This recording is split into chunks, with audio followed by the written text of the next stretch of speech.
What were the ratings? Now go ahead and surprise me. Where did they start and where did they finish up? I am pulling them up right now. The overall rating was 910,000 viewers. Ooh, and that is significantly down from the past few weeks as an overall number. But now, if that was the case, then certainly they didn't do what they did a week or two ago and lose about 400,000 from start to finish, or they would have had to start at 1.5 million to come up with that. Where'd they start? Well, they began first quarter, which was Jay Lethal versus Darby Allin and Jeff Jarrett's appearance, at 1,091,000 viewers. Okay, and I predicted that they would leave shortly after that first 5-minute segment, but at least the first 15 minutes, they had over 1 million. Well, quarter two was Jon Moxley versus Lee Moriarty, 968,000 viewers.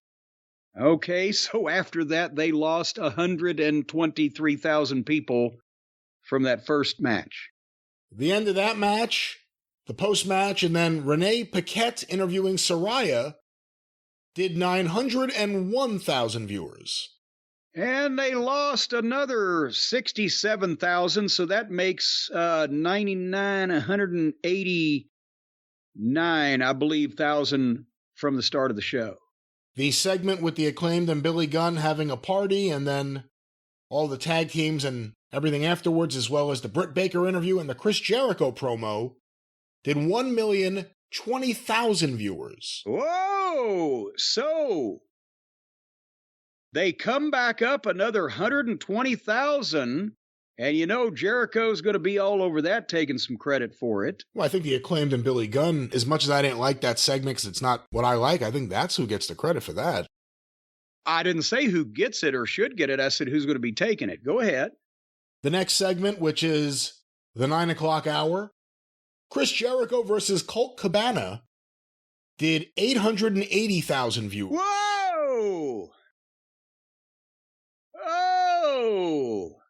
So they lost 140,000 people after the birthday celebration for the Ring of Honor World Title match and the return to national television of Boom Boom.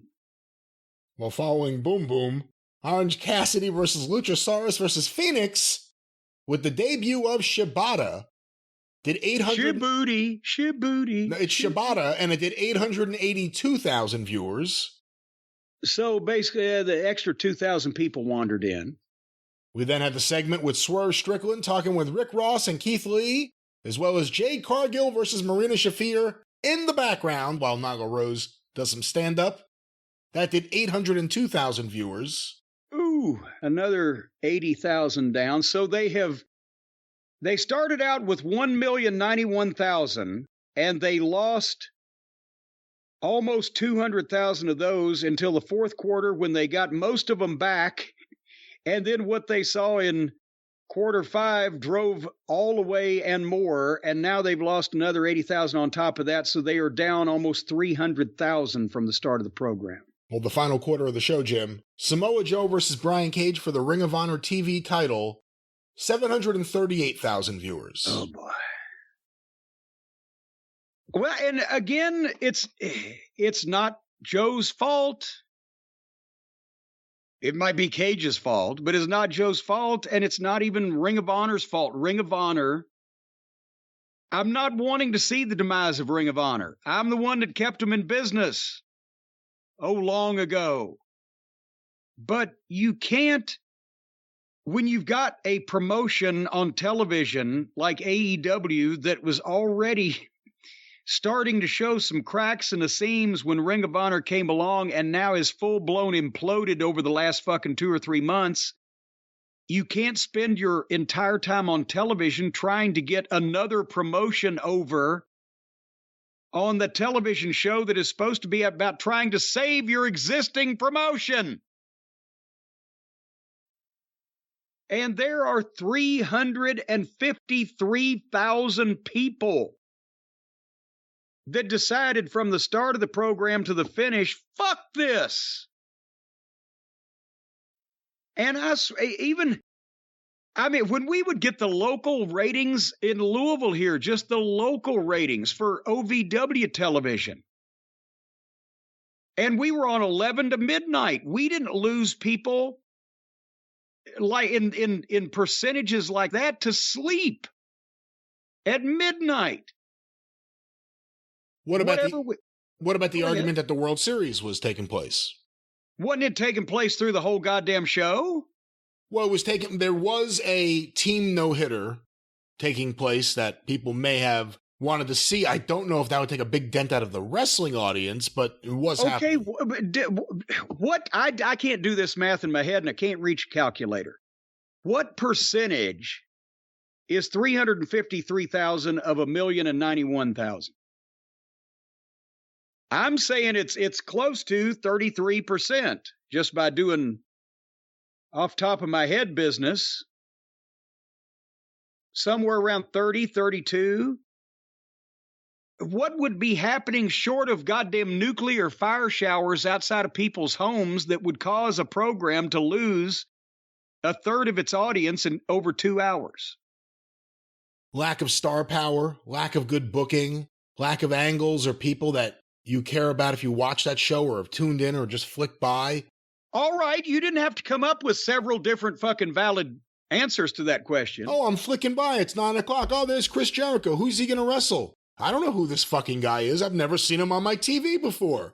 I'll just turn the channel. And I'm not even saying that as a shot at Cole Cabana. There's a lot of guys you could say that about that are actually on the roster there. That they're on this show, they're interacting with main eventers, and it's being forced. And it's not, I mean, this was the ultimate of being forced. This was the ultimate in pettiness is what this was. But it doesn't make people want to see the show. It may make the Young Bucks locker room happy, which is different than the overall locker room. Let's just also clarify that. CM Punk has a locker room. The Young Bucks and their buddies are in their room, too. And here's the thing is now they think that, okay, we won this little power play in their minds, so now everybody's going to be scared of us, and they're either going to join our little merry band of misfits or they're going to keep their pie hole shut. And it may come to pass that they never get another legitimate, recognized mainstream star to come in that company. That may be the situation that comes from this. But if they do at some point get another big star that's not of the temperament of a Bryan Danielson and just wants to wrestle and not make waves and likes everybody and friend of furry woodland creatures, but another guy who's going to want to do business and take care of his career at least, if not help the whole company, and they're going to have this same shit go on again. Then maybe again, fucking Bucks will get taken down and have their fucking eyes blacked and their goddamn pride hurt. I mean, it's the same thing week after week. It's not the World Series. People keep tuning out. There was the one week, I think it was Moxley versus Jericho, where they stayed to the end. Because that was maybe the main event match in AEW right now, if it doesn't have MJF in it, those two. Other than that, every single week, nothing's holding this audience. And you can say, hey, maybe they're in over their head. Maybe they've got a program that's a lead-in to them that has more viewers than they're ever going to get on a regular basis and is more popular with the mainstream. But that would indicate that then after the first 15 minutes or so, if it was a good television program standing on its own, approximately the same number of people or more would be there through the rest of the program instead of continuing to drop every 15 minutes almost all the way through the thing. As we've talked about, that's something that never happened in the days of Raw, or I don't think still happens with Raw, and I don't think still happens with SmackDown. There's variation, there's up and downs through the quarter hours, there always is. And there used to be 20 years ago swings of many more viewers from quarter hour to quarter hour, even in Raw. But that's because they were starting with numbers that were so much bigger. If they would, at some points, losing 500,000 or 600,000 viewers in a quarter was percentage-wise not that big of a deal when you were starting with 6 or 7 million or whatever. So this is not only wide swings, but wide percentages. And the other thing is, and I said it earlier, there has to be a hard discussion about the women's division. I know that the hardcore fan who loves all wrestling is on Twitter, and they love whatever you do with the women. Whatever it is, they'll love it. But it's driving people away from the show, and it's not good. If you want to look at it in terms of a critical eye, the booking's not good, the matches typically are not good, people get hurt, people look like they're about to get hurt. And then the other half of it is it drives people away from the show. I mean, I hate to say just put them on Dynamite or on Rampage, because I think even that show's numbers, which are abysmal, would drop lower. Because I think the hard... As Jerry Jarrett said that time to Robert Fuller, Robert, it can't get any worse. And Robert said, oh, yes, it can. But that's the thing. If the women's division actually hurts the product and hurts the show, can you have the discussion about the idea of doing something else with it so it's not eating up Dynamite? Can you have the discussion about not doing it? Everybody in the world that wants to be a professional wrestler doesn't necessarily have to get to be. Just like everybody that wants to be a rock star or a double knot spy, whatever, doesn't necessarily get to be. And they've given it to a lot of people. And maybe they ought to just let some contracts expire and then figure, okay, Britt Baker can talk her ass off. Let's put her with the top heel group as a Sherry Martel. And there you go. She doesn't have to wrestle every week. And she'd make more money and probably add more to the program. Stop breaking her nose. Stop breaking her face. And Saraya, she's a name. Well, let's let her fucking do interviews so she doesn't break her neck again. I don't think that... Well, okay, I get the point. Well, you know, whatever. It doesn't have to be. You can be a part of the television program without actually getting dropped on your head on a regular basis, but they don't have to have a women's division. This, again, everybody tries to copy the industry leader, the WWE, and now they want to make, you can't afford a women's division. There's not enough good women's talent. Then you just muck up the card.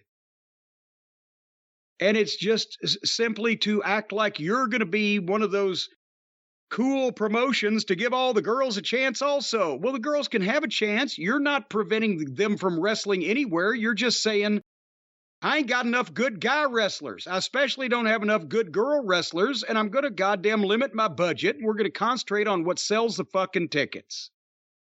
And what sells the tickets ultimately is the guys on top, not even the guys on the bottom, much less the girls anywhere. So prioritize, people. Well, I'll tell you what, AEW Wednesday night may have not been a masterwork, but I know how you can get a piece of one. You know, Brian, the stock market's all over the place. You can't trust any investments, precious metals, even collector plates are going down these days. But you know what never goes down? The great masterworks, the great works of art, of human history, the showcases of human talent that are timeless and never go out of style, and they never go broke. They always appreciate. The Rembrandts, the Van Goghs, the Picassos, the Monettes, all of them. Monet, and even some of the newer artists like a Warhol or a Basquiat, of course. Well, yes, and you know, Warhol, when he's not teaming up with Samoa Joe, he's doing some fine work. That's not Warhol, that's Ward Joe. That's Wardlow, excuse me. Wardlow. Well, I'm sorry, but all those wars, they're all appreciating. And folks, our friends at Masterworks can tell you how to make some money as well in this, because you know, before I was mistaken, Brian, when I first heard that Masterworks allowed you to get a piece of fine art, I thought, you know, they were going to sell you like a 3 or 4 inch section, like the Mona Lisa's nose or something like that. I told you that wasn't, no. Well, you informed me that was not the case. You actually get a share in a complete work of art, because you can't afford the whole thing unless you're goddamn Elon Musk or whatever. You know, that sounds like some kind of stinky cologne. But anyway, so you get a piece of a fine artwork, and every time that the crack team of international art thieves at Masterworks breaks into a museum across the world, No, they're not art steals thieves. one of these. No, you mean they actually obtain them legally? They're not art thieves. They don't break into any famous museums anywhere in the world. These are all legally obtained, legally owned pieces of art. Yes. Okay, I just like to hear you say the word museum. But so they're legally obtained. That's right. Well, in that case, then, it's even a better deal. Because now, not only do you not have to buy the Mona Lisa's nose and worry about somebody may want another piece of her anatomy, but also these things are legally obtained. So that means that every time that the fine folks at Masterworks send their sales crew out to do some under-the-table negotiations out of the trunk of a car and pawn one of these things off, well, then in that case, you're going to share in it. Now, you're not trying to tell me that's all above board too, are you? Where they actually advertise these sales and sell it right out in front of people? Once again, no one said anything. And there certainly isn't anything in the copy about selling art out of a trunk, and that won't be happening here. This is all legally obtained works of art from around the world, from throughout time, that you can own a piece of. What a wonderful investment opportunity. So you mean to tell me, Brian, that you can actually legally and above board obtain a share of ownership in a fine piece of work of art, and when these are sold totally above board, you will receive the proceeds commensurate with your share? Well, this is incredible. How are people not jumping on this? I mean, look at these numbers. They just had a sale 3 weeks ago, 21.5% net return. That means if you'd put in 10,000, you'd get 12,000 back. Boom. Just like that. 20% on 6 out of the 7 sales that they've had so far. Why in the world would somebody not want to do something like this? Can you explain that to me? I think all those people that sit at home and think about putting on their own wrestling show and they're going to put a few grand into that and lose all their money and look like fools and put on an embarrassing showcase of fools, why don't you take that money and put it in Masterworks? Well, there you go. And all you've got to do, because we know people, all you've got to do to not only sign up, but get up to $200 in free shares is go to masterworks.art/Jim. And that will take you right to where you'll learn about your free shares. Masterworks.art/Jim. You can get up to $200 of free shares in the Mona Lisa's left boob or whatever, because in the Mona Lisa. And maybe even the Mona Lisa entirely, or maybe even Papa Lisa. You never know. Who was the whole Lisa family? Do we know how many relatives Mona had? You're assuming Lisa's her last name? Well, Mona Lisa. Her first name would be Mona, last name would be Lisa. What could be her middle name? Well, I'll tell you the full name, masterworks.art/Jim.